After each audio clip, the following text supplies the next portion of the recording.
क्या हो रहा है आजकल? टंकी में पानी भर दो, कुएं का पूजन कर लो, बोले कूप बन गया वो है। वैसे ही आजकल होटलों में गैस, छोटा वाला सिलेंडर, उसके ऊपर ऊपर गैस लगी हुई है, उसको जला दिया, भर भर चल रही है। परिक्रमा कर लो, अग्नि की परिक्रमा कर लो, है वो अग्नि है। गैस सिलेंडर में जो भरी अग्नि है, समझ गए हो नहीं? अच्छा एक बात बताओ, इस प्रकार की परिक्रमा में पति पत्नी के दिमाग में गैस ही भर जाएगी कि नहीं? अच्छा क्या भरेगा तुम ही बताओ ईमानदारी से? गैस ही भरेगी दिमाग में, और दिमाग में गैस भर गई तो ईमानदारी से बताओ क्या होगा? विस्फोट होगा कि नहीं होगा? और यही होता है कि वो दिमाग में गैस भर जाती है तो पति पत्नी की जो बातचीत होती है उसमें विस्फोट ही होता है कि नहीं होता है? विस्फोट होता है भाई। पहले गैस थोड़ा कम असर करती है तो पत्नी पति से कहती है जाते ही कि केवल तू ही तू है और कोई नहीं मेरे जीवन में, तू ही तू है और कोई नहीं। तो पति को एक, उसके दिमाग में भी गैस भरी है तो कहता वाह वाह बहुत अच्छी सोच है तेरी। अरे उसे कहना चाहिए मेरे माँ बाप भी तो हैं, मैं तो हूं, लेकिन ये क्यों कह रही तू ही तू? माँ बाप को क्या कर दें, घर से बाहर निकाल दें क्या? कहना चाहिए, लेकिन वो खुश होता है। अच्छा जब मायके जाती है दोबारा आती है तो गैस फिर बढ़ जाती है दिमाग की, तो फिर कहती है दो हैं, तू और मैं और तू। गैस ने थोड़ा असर किया अपना, और तीसरी बार में जब आती तो फुल गैस खुल जाती है दिमाग की, और फिर वो केवल तू तू मैं तू तू मैं। फिर एकदम प्रेशर पकड़ जाती है वो गैस। समझ गए हो कि नहीं? ये कंडीशन हो जाती है। इसलिए खबरदार, अग्नि अग्नि होती है, उसे प्रतीक के रूप में आप मत पहचान बनाइए, न प्रतीक के रूप में स्वीकार करिए कि गैस में भी अग्नि है, वो अग्नि नहीं। हवन की पद्धति में किसी भी प्रकार का कोई प्रतीक स्वरूप स्वीकार नहीं करना चाहिए। पीपल, पलाश, इन लकड़ियों का अवश्य ही समिधा का प्रयोग होना चाहिए, और आहुतियां पड़े, उसकी महिमा ही कुछ अलग है। तो कहने का तात्पर्य मेरा, ये पर्वत, नदी, वृक्ष, इनसे तुम लोग जुड़ो तो तुम्हें भगवान मिलेंगे। अब पर्वत ने ही हनुमान जी और राम जी को मिलाया है, पर्वत ने मिलाया है। हाँ, जब राम जी आगे बढ़े तो कौन आया पास में? पर्वत। उसका नाम क्या है? ऋष्यमुख। मैं जो बात कहूंगा वो प्रमाणित ही कहूंगा, क्योंकि अब इतनी जिंदगी हो गई कथा कहते कहते, अब रह किया गया है। जो प्रमाण निकलेंगे वो भरे पड़े हैं, निकलते रहते हैं। पर्वत, इसलिए सब सौभाग्य आपको मिला है, उससे जुड़ो, दूरियां मत बनाओ। आगे चले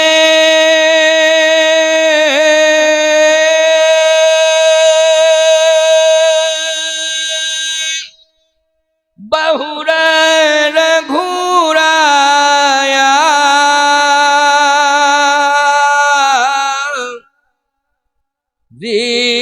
ऋषमुख पर्वत निराया। ऋषमुख पर्वत आ गया। भगवान ने कहा कि यहीं मुलाकात होगी, क्योंकि शबरी ने कहा था पंपा सरही जाऊ रघुराई, तहां हो सुग्रीव मिताई। तो पर्वत तो आ गया है, ऋषमुख पर्वत, और पंपापुर, वो पंपापुर के क्षेत्र में था ऋषमुख पर्वत। अब मैं आपसे एक बात बताऊं, ऋषमुख पर्वत पर ही सुग्रीव जी रहते हैं, ऋषमुख पर्वत पर ही हनुमान जी रहते हैं। क्यों रहते हैं ना ऋषमुख पर्वत पर? प्यारे हनुमान जी को उतरना पड़ा, राम जी तक पहुंचने के लिए किससे उतरना पड़ा? पर्वत से नीचे उतरना पड़ा। इसका मतलब यह है, आपके दिमाग में अगर अभिमान रहेगा तो फिर याद रखना भगवान नहीं मिलेंगे, और यदि आप कहीं अभिमान को छोड़ करके धरातल को स्वीकार कर लेंगे तो निश्चित है उसी पर भगवान खड़ा हुआ है। बोलो खड़ा है कि नहीं खड़ा है? भगवान उसी पर खड़ा है। और आप एक बात आपको बता दें, पर्वत की ऊंचाई पर भगवान नहीं है, पर्वत की गहराई में भगवान है, पर्वत में ही। लेकिन कहां है भगवान? पर्वत की गहराई में। इसलिए पर्वत की ऊंचाई दिखाई देती है, लेकिन पर्वत की गहराई दिखाई नहीं देती है। बोलो भाई, पर्वत की ऊंचाई तो दिखाई दे रही है, अगर पर्वत में भगवान है तो हम देख तो रहे हैं, हमें दिखाई ही नहीं दे रहा, लेकिन है पर्वत में, लेकिन पर्वत की ऊंचाई पर नहीं है, वो पर्वत की गहराई में है, छिपा हुआ है। तो बोलो भाई, हमें नीचे उतरना पड़ेगा कि नहीं पर्वत से? और पर्वत से नीचे उतरना पड़ेगा तो निश्चित है जिस स्थान पर पर्वत है उसकी गहराई में ही परमात्मा छिपा हुआ है, और वो तुम्हें मिल जाएगा। और मिल गया, हनुमान जी उतरे, अगर उतरते नहीं तो नहीं मिलता, उतरे तो मिल गया। प्रभु पहचान पर गही चरना, मिल गया कि नहीं मिल गया वो परमात्मा? प्रभु पहचान पर गही चरना। अरे उसी पर्वत पर वर्षों गुजारे हैं हनुमान जी ने, लेकिन नहीं मिला परमात्मा। उतर के नीचे आए तो मिल गया, और पहचान भी लिया, पहचान लिया कि ये परमात्मा है। प्रभु पहचान पर गही चरना,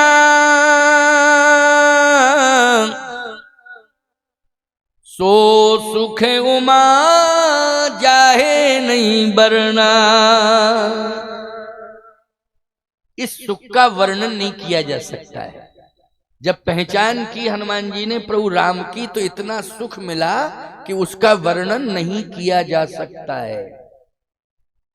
अब बोलो भाई, ये सुख चाहिए जिसका वर्णन ना हो सके। धरती पर परमात्मा है और खड़ा है, लेकिन तुम्हें दिखाई नहीं दे रहा है। मिलेगा वो, कब मिलेगा? जब तुम थोड़ा सा नीचे आओ ना, उतर के, और धरती से जुड़ो। किससे जुड़ो? धरती से जुड़ो, जुड़ के तो देखो, वो तो मिलेगा ही मिलेगा। लेकिन तुम धरती क्या, पर्वत क्या, तुम आसमान पर टंगे हो, आसमान पर टंगे हो। तुम्हारी विचारधारा का ही पता नहीं चल रहा है कि तुम क्या सोच रहे हो, क्या तुम्हारी सोच है। नहीं, गलत। प्यारे, आकाश की ऊंचाई को आज तुम छूना चाहते हो, लेकिन तुम्हें ये पता नहीं कि जिस दिन अंतिम श्वास निकलेगी तो धरती पर ही आ जाओगे। ये आकाश तुम्हारी मदद नहीं करेगा। बोलो करेगा क्या? पक्षी उड़ता है, लेकिन अंतिम श्वास निकलती है तो पक्षी कहां जाता है? बोलो, धरती पर आता है। पक्षी सबसे ऊंचाई पर चला जाता है, उड़ते उड़ते उड़ते, दिखाई भी नहीं देता है कहां चला गया, छिप जाता है उसमें।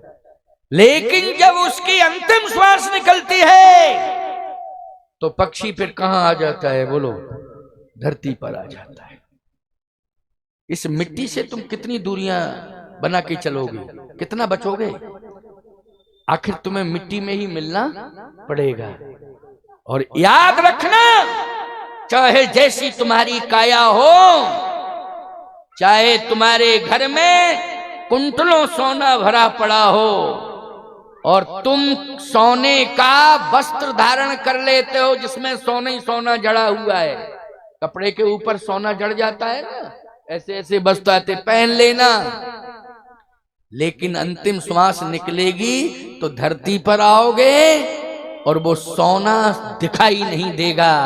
इस शरीर की राख ही राख दिखाई देगी, चाहे अमीर की हो चाहे गरीब की हो। एक रंग होगा, एक कलर होगा, और एक ही नाम होगा, उसका नाम ये स्मशान। बोलो भाई, जहां सबकी शान समान, जहां सबकी शान समान, स्मशान। इसलिए धरती को मत भूलो, मिट्टी को मत भूलो, और अपने अस्तित्व को, भारत माता की मिट्टी से जोड़ दो प्यारे। आप जहां भी मिट्टी से जुड़ेंगे वो मिट्टी हर माथे का चंदन बनेगी, चंदन बनेगी। इसका मतलब है हर जगह तुम्हें सम्मान प्राप्त होगा। आपको जुड़ना पड़ेगा। हनुमान जी को भी जुड़ना ही पड़ा, पर्वत से उतर के नीचे आना पड़ा। और जैसे ही आए, नहीं तो भगवान जब यहां तक चले आए थे तो पर्वत पे भी चढ़ जाते, वो लोग चढ़ जाते, उनको क्या दिक्कत थी, वो तो चढ़ ही जाते। क्योंकि पर्वत पर चढ़ के उतर के आए हैं। कामदगिर पर चढ़ गए थे कि नहीं? और 11.5 साल चढ़े रहे कामदगिर पर्वत पर। कितने साल चढ़े रहे? 11.5 साल। लेकिन उतर के आए कि नहीं आए? कहाँ गए? ऋषिमुख पर्वत के पास आए, उतर के ही तो आए हैं। चढ़े रहे 11.5 साल, लेकिन फिर भी उतर के आए। तो परमात्मा को तो चढ़ने और उतरने का अभ्यास है। बोलो, भगवान के पास तो चढ़ने और उतरने का अभ्यास है। वो वैकुंठ में रहता, उस ऊंचाई को छोड़ के अयोध्या में आ जाता है। बोलो, आ जाता है कि नहीं? वो वैकुंठ में रहता है, लेकिन ऊंचाई से उतर के आ जाता, मथुरा में आ जाता है, कारागार में पहुंच जाता है। कि भाई उसको उतरने में कोई दिक्कत नहीं है, उसको चढ़ने में भी कोई दिक्कत नहीं है, उसके लिए आश्चर्य नहीं है। लेकिन पाने वाले के जीवन में यह आश्चर्य है कि उसे पर्वत पर नहीं मिला भगवान, पर्वत के नीचे भगवान मिला है। बोलो, मिला है कि नहीं मिला है? इसलिए जो परिक्रमा बनती है पर्वत की, वो ऊंचाई पर नहीं बनती है। परिक्रमा तो नीचे ही होती है कि नियम ही है, तभी मिलेगा भगवान। तो आगे चले बहुर रघुराया, ऋषमुख पर्वत नियराया,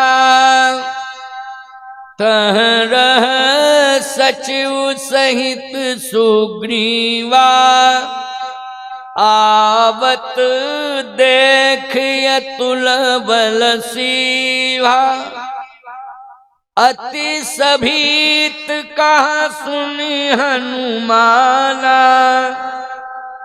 पुरुष जुगल बल रूप निधाना, अति सभीत कही सुनि हनुमाना। सभीत मानी भय। और कहा हनुमान जी से इधर आओ, नीचे जाओ। खुद ऊपर चढ़ा है, हनुमान जी से कहता नीचे जाओ। अरे तुम क्यों नहीं जा रहा नीचे? क्योंकि ऊपर वाले व्यक्ति को नीचे खतरा लगता है। क्यों भाई, लगता है कि नहीं? और जो ज्यादा ऊंचाई पर पहुंच जाते हैं उन्हें खतरा ही खतरा दिखाई देता, तभी तो सुरक्षा बढ़ा दी जाती। क्यों? और इंसान जब सफल नहीं हो पाता है सुरक्षा में तो कुत्ते भेजे जाते हैं। क्यों भाई? कुत्ते भेजे जाते हैं, इनको आगे भेजो। इसका मतलब है कि इंसान से विश्वास उठ गया, कुत्तों पर विश्वास हो गया। कुत्ता ईमानदारी से बताएगा कि यहाँ खतरा है या नहीं। कुत्ते भेजे जाते हैं। क्यों? भय है। क्या है? भय है। मैं आपको एक बात बताऊं, कानून की नियमावली है, उस नियमावली का मैं खंडन नहीं करूंगा।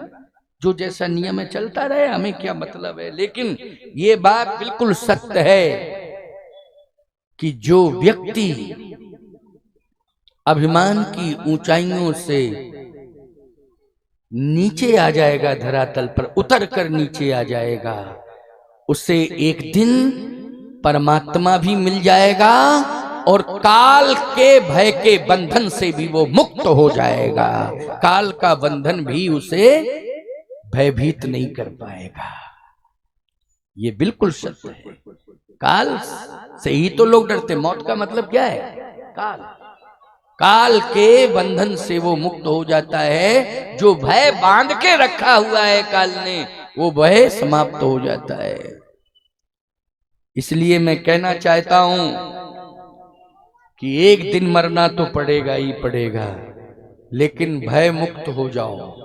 और भय मुक्त कब हो पाओगे? जब तुम अभिमान को छोड़ दोगे और जरा धरातल पर उतर के आ जाओगे और इस मिट्टी को चंदन मान लोगे कि ये भारत भूमि जहां हम पैदा हुए हैं, ये मिट्टी क्या है? ये मिट्टी नहीं है, ये हमारे लिए चंदन है। और इस मिट्टी में इतनी सुगंध है कि इसी मिट्टी से राम कृष्ण का प्रादुर्भाव हुआ है, ये साधारण नहीं है। इसलिए हनुमान जी ने उस मिट्टी को नहीं देखा और सीधे गिर पड़े। प्रभु पहचान परु गई चरना, सीधे गिर पड़े। अच्छा, गिरे होंगे तो चरण तो कम मिले होंगे, मिट्टी ज्यादा लगी होगी। क्यों भाई? जब गिरे होंगे तो क्या मिट्टी ज्यादा। जैसे पाइमाम पाइमाम कह के आप बड़े अच्छे अच्छे वस्त्र पहनते हो, लेकिन जब निष्ठा होती है तो ऐसे ही गिर जाते हो, ये नहीं देखते हो कि हमारे कपड़े कैसे हो रहे हैं, गड़बड़ हो रहे हैं, क्या हो रहे हैं, सीधे गिर जाते हो। इसको कहते हैं कि हमें कपड़ों का भान नहीं है, हमें अपने सम्मान का भान नहीं है, हमें तो गुरुदेव भगवान का ध्यान है, इसलिए हम तो उनके चरणों में पड़े हुए। यही है परमात्मा की प्राप्ति का सुंदर तरीका और उपाय। प्रभु पहचान परउ गहि चरना, सो सुख उमा जाहे नहीं वरना। इस सुख का वर्णन भगवान शंकर कहते हैं, पार्वती मैं तो नहीं कर पा रहा, अद्भुत सुख मिल रहा है। भगवान ने कहा, अरे हटो हटो हटो, क्या बात है, पैर क्यों पकड़ रहे हो? हनुमान जी ने कहा, इसलिए पकड़ रहा हूं कि इन्हीं पैरों में हमें थोड़ी जगह चाहिए, वो दे दो। भगवान ने कहा, देखो पैरों में जगह नहीं देना चाहता हूं, क्योंकि तुम्हारे भेष को देख करके मुझे ऐसा लगता है कि तुम विप्रवंश अवतंश हो और मैं हूं क्षत्रिय, तो मैं पैरों में जगह दूंगा? हनुमान जी ने कहा, इसका मतलब ये है कि ओरिजिनल बने रहते तो ठीक ही रहते, ये बनावटी ब्राह्मण बन गए तो गड़बड़ी हो गया। और ये बनाया है सुग्रीव ने, हम तो नहीं बनना चाहते थे, लेकिन उसी ने कहा धरवट रूप देखते जाइए, धरवट रूप देखते जाइए। क्या बतावे, हम नहीं जानते थे कि ऐसा होगा। हनुमान जी ने कहा कि भाड़ में जावे ये मेकअप, हमें भगवान चाहिए। समझ रहे हो कि नहीं? हमें बनावटी ब्राह्मण बन के ना तो सम्मान पाना है और ना हमें संपत्ति पानी है, हम तो वास्तविक स्वरूप में भगवान को प्राप्त करेंगे, भगवान की भक्ति प्राप्त करेंगे, ये बनावटी फनावटी बना करके नहीं। हनुमान जी ने तुरंत, देखो आप आगे लिखा क्या है, निज तन प्रगट निज तन, वानर भेष में जो थे वही भेष बन गया। निज तन प्रगट प्रीत उर छाई, हुआ क्या? तब रघुपति उठाई उरलावा, और निज नैनन जल सींच जुड़ावा। भगवान ने तुरंत हाथों से उठाया और हनुमान जी को हृदय से लगा दिया। लेकिन कब? निज तन प्रगट, वास्तविकता। बनावटी बनकर के कोई भी न रहे, चाहे हम साधु हो, ओरिजिनलिटी रहना चाहिए। तुम गृहस्थ हो, मर्यादा में रहो। बोलो भाई, किस में रहो? मर्यादा। सीमा लांग करके कोई काम न करिए। हम साधु हैं, हम अपनी मर्यादा में रहें, अपनी मर्यादा की सीमा लांग करके कोई कार्य न करें। तो याद रखना, महात्मा को भी परमात्मा मिल जाएगा और जीवात्मा को भी परमात्मा मिल जाएगा, इसमें किंचित मात्र भी संशय नहीं है। और बनावटीपन में कुछ भी नहीं रखा है, सब बेकार है। ये बनावटी न तो कभी भी अपने मूल स्वरूप को छिपाना चाहिए और न ही अपनी वास्तविकता को करना चाहिए। समझ गए हो कि नहीं? आजकल हम तो बहुत खूबसूरती में इस बात को कह रहे हैं ना, ज्यादा कहने से विस्फोट हो जाता है। और ये लखनऊ राजधानी है, कल पेपर में आ जाएगा। क्यों भाई? हैं? और गीतापल्ली का ये पार्क जो है तुलसी पार्क है, और परमिशन भी लेनी पड़ती है, तो नियम है। परमिशन कहीं रद्द ना कर दी जाए, इस प्रकार से बुलवा रहे हो। नहीं नहीं,